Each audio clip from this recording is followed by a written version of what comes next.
You know, when it comes to a hazmat response, speed and accuracy are everything. They say speed and power. Well, yes, speed and power is a Clarkston Farm thing. You know, it definitely is. But speed and accuracy now, that's a 908 thing. Yes, the little black box, and if you will, now the little red box as well. Yeah, and it's why hazmat teams all over the world are trusting 908 devices. The MX 908 and the Explorer IR, they're game changers within the community. Right, the 908, that's the one of those few devices out there that can identify the Novichoks. Yep, it can identify the Novichoks as well as all sorts of chemical warfare agents, pharmaceutical-based agents, drugs, explosives, and the key to all of this is the 908 can detect them at trace levels. And that's awesome because I know that the Explorer can identify over 5,000 gas and vapors in seconds, and that is changing the game. That's why hazmat teams all over the world going to 908 devices. You guys can check them out at 908devices.com and upgrade your metering toolbox.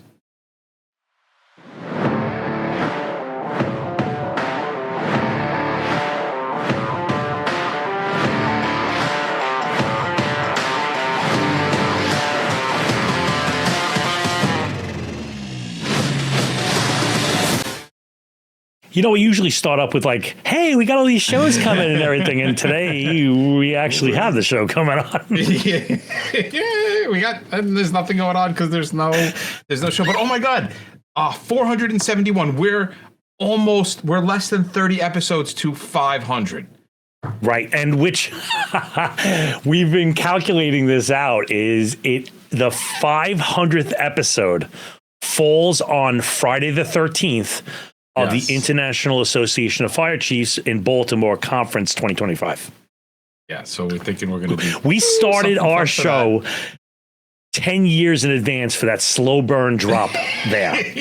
That was the longest calculation we have ever had to do. You want to talk before about GPT. Sniper precision? Oh, yeah, long before GPT. There's barely computers. Yeah. Oh. So, but we got a couple of new shirts coming out in the HMAF store. Yes. I don't want to allude to them yet, but they're going to be up in probably, I'm going to say a week or two. I'm just working on the final designs, and there'll be some funny stuff. And if you're listening to this show shortly after it comes out, guys, there are some grant opportunities that are opened up. We've brought some grant writers in-house to help us, help you, hire us and help you. Like, it's kind of this back and forth thing. And that is going to be an ongoing thing. So if you're listening to this past the month of December 2024, there is ongoing funding opportunities. If you're interested in having us come out and teach you, but you're like, we don't really have the ability, our grant writer isn't that great, yada, yada, give us a ring. We'll schedule a call and we will do everything we can to get you what you need. Love it. Well, without further ado, let's bring on our pal, Jake. Here he is. Look at him. Hey. There's Jake. How are you? I'm doing well. How are you guys? Good. It looks like he's on set in his own show. I love it. I am. Yeah, I'm hiding out. Yeah. He's on the other side of this wall right here. That's where he is. Right. Hold on. I don't want to hit him if I reach too far. Yeah. Oh. I'm in the basement. It looks like I'm more in the cellar. You're in the upper level. That's right. I love it. Right. Looking for your stapler. So we've been talking about your show. Well, what are you up to? Episode 6 as of this recording? 6 came out just a couple of days ago, and then I'm already recorded up to 10. So yeah, it's great. We're having a great time. Unbelievable. So, tell me about the show. Like, what, I've been relatively hands off with this project. Don't know too much about it. So fill me in. Like, what are you doing? So the concept of the show is the idea that asking questions is good. And if you can point the questions, even if they're stupid, at the right people, you can get some pretty good results. And ultimately the goal is to have interesting conversations with interesting people, in and around the world of emergency response. We've kind of built this Haz Mat Guys empire on hazmat, but we know that the people that are engaged in hazmat are involved in all sorts of different emergency response types. And so now I'm not just going to talk hazmat every week. I've talked to, toxicologists. I've talked to film directors and firefighters, and it's just this range of, I'm a 32-year-old fireman. Who do I find interesting? And then we find people to meet that topic, and it's been fun. It's been I cautiously call it Joe Rogan for firemen. Joe Rogan's just this simple man who talks to interesting people, and that's kind of who I am. These people that I bring on are a lot more impressive than I am, and so I just hope to kind of squeeze their brains for a little bit of knowledge along the way. So you've done almost 10 episodes already. Have there been guests where you were like, oh man, that brought nothing to the table, like as far as Haz Mat are concerned? Or I think he's on that one right now. Or have you been able to find threads from all these different professions and organizations that bring something to the table? Yeah, I think for sure. And I think the process of, finding the guests, generally for me, it starts with a question. It's like, well, what do I want to know? And then I find the person that matches that, that can speak to that thing that I want to know about. And so, these are curated. These are not random people that I've found conversation with. These are like, I want to know about something. How do I find the best person I can to talk about that particular subject? So like, this is very much a curated podcast. This is not a random step up to the plate kind of thing. So the people that I have on are coming on with a purpose to talk about the things that I, want to know about. And hopefully the listeners want to know about it too. That's the hope. How do you find them? Oh my gosh, it has been everything from cold calling people to like finding a phone number online and cold calling people to messaging on various social media platforms. My wife now is helping me too. She likes the Nancy Drew aspect. She's a big puzzle solver. So it's like, hey, I want to talk to this person from this thing. Yeah. I want to talk to this person from this place. And she's like, I'm on it. And she's online searching stuff. I'll give a little sneak peek to our Christmas special that's going to come out on Christmas Day, and I wanted to interview Santa Claus, and that's problematic as you can imagine, and so we went through this process and found this gentleman who might be the most fascinating person I've ever found to exist, and so hurtful. Slightly more fascinating than Mike, so. He worked for the NYPD. He worked for FEMA and counterterrorism, retired, moved to North Pole, Alaska, and legally changed his name to Santa Claus. Now he works.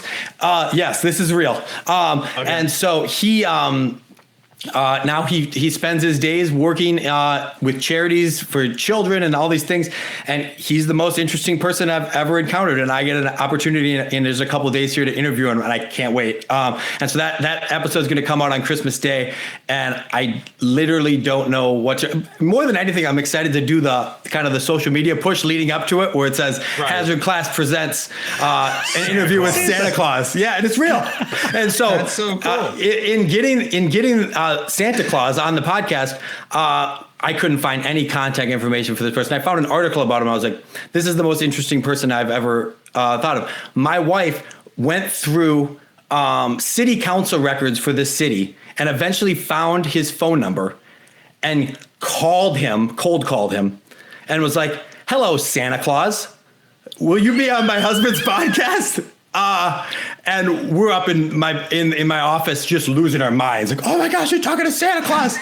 My kids run up the stairs. No, they do. They run up the stairs and they were like, what is all the commotion? And I'm like, Dad just got Santa Claus to be on the podcast. And my daughter's like, no way. Blah, blah, blah. It makes me, how old is she? Just so she's going to be 9 in February, but it's right. But she's actually 21. Yeah, and she still believes in Santa. Yeah. We run a tight ship in the Rick's house. But it's been a journey, and it's fun. It's as a curious person, I enjoy the process of finding things to be curious about. Yeah. So the opportunity and the platform and the connections I have through the fire service and through you guys, I've really been able to make some links with some people that I'm shocked that I've been able to get in contact with, and they just keep pouring in, and I just have all these interesting people to talk to. And those who know me well know that I'm known to talk too much. So now I finally get to do it. I finally get a reason to do it that isn't annoying to anyone, hopefully. Dude, I watched the one, and I think it was episode 2, because it was the guy that made that video, the director.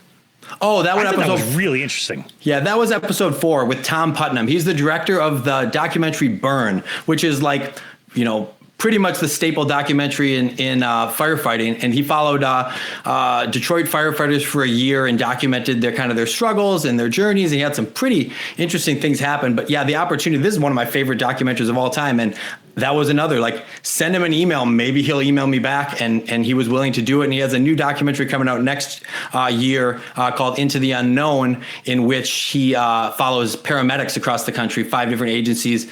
And he sent me a screener. I was able to watch it. It's amazing. But yeah, the opportunity to, meet people like that, when would I ever have the opportunity to meet the director of, this movie that I love, and I get to interview him and pick his brain? Yeah, it's been great.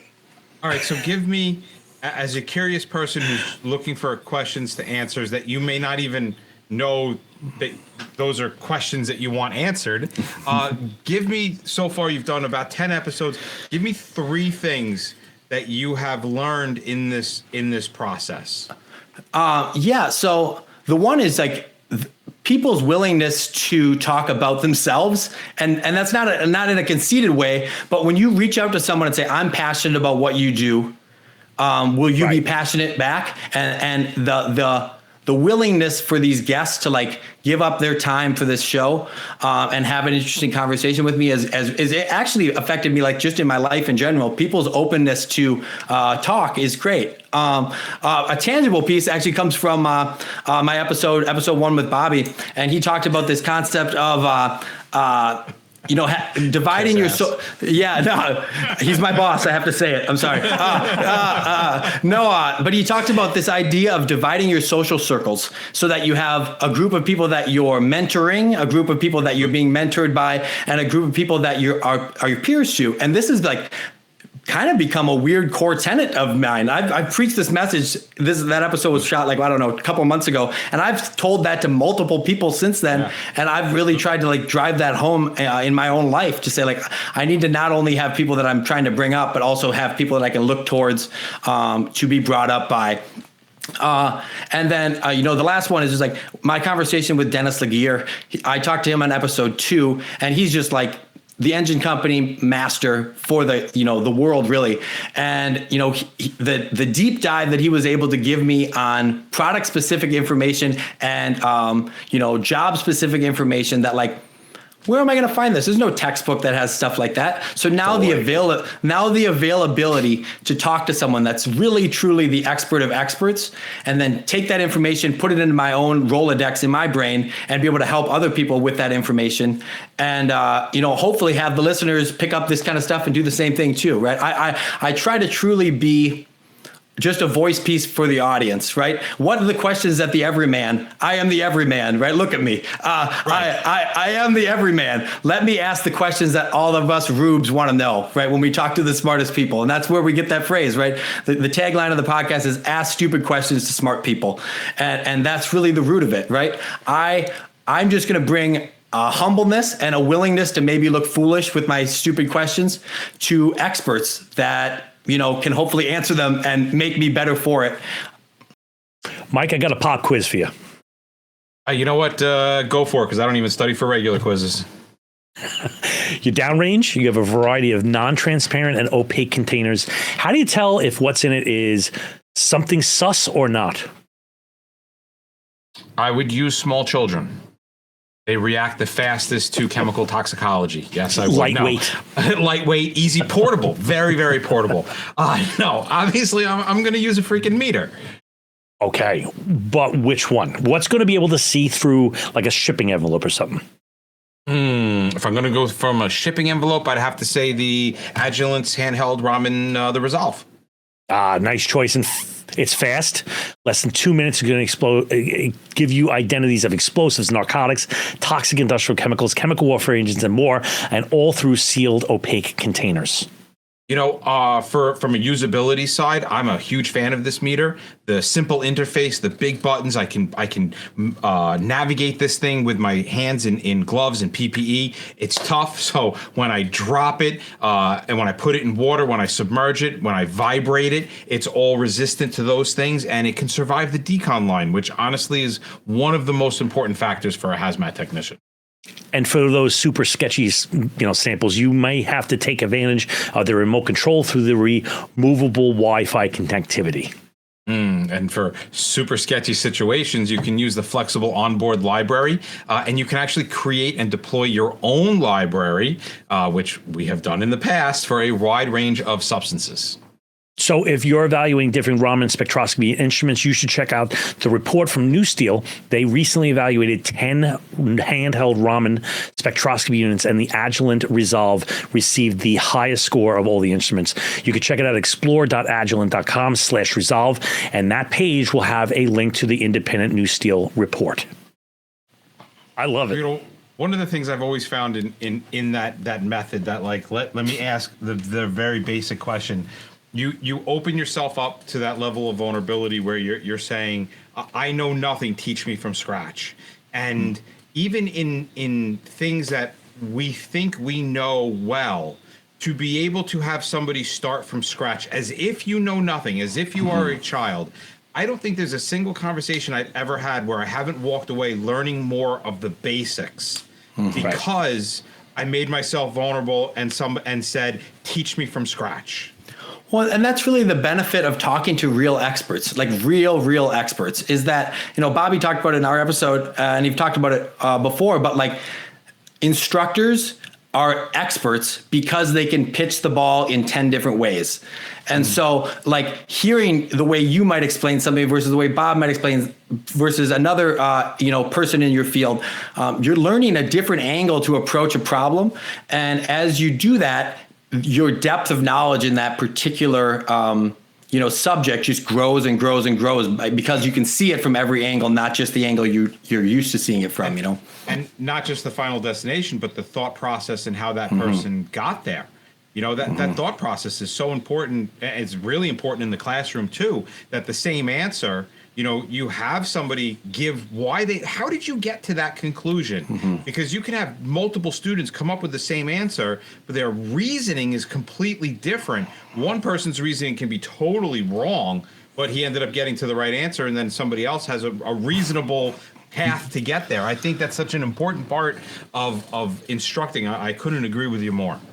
Yeah, and when you kind of break down the pathway to get to an answer, you can also find the pitfalls in that pathway too, right? By asking the really simple question and having them paint the picture all the way out to the end, you watch the pathway and you go, oh, I thought it was this, but it's that. And I might have understood it in totality, but I missed this one piece that was early on. Because, how many people that, claim to know a subject really well, once they're at the end, go back to the beginning and look at these basic questions again and go, oh man, I went to the Fire Academy 16 years ago.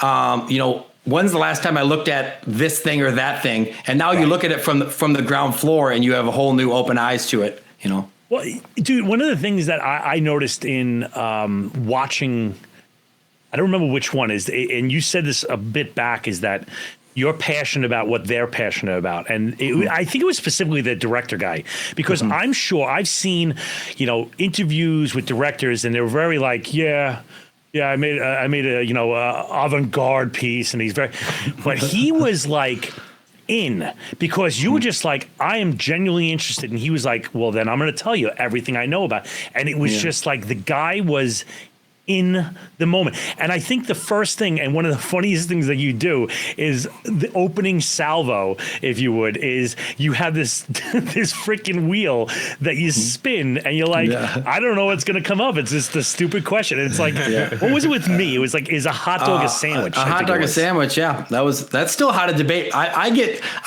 texts and messages and stuff about like this hot dog is a sandwich. We've done a bunch of questions since, but man, that is a controversial subject.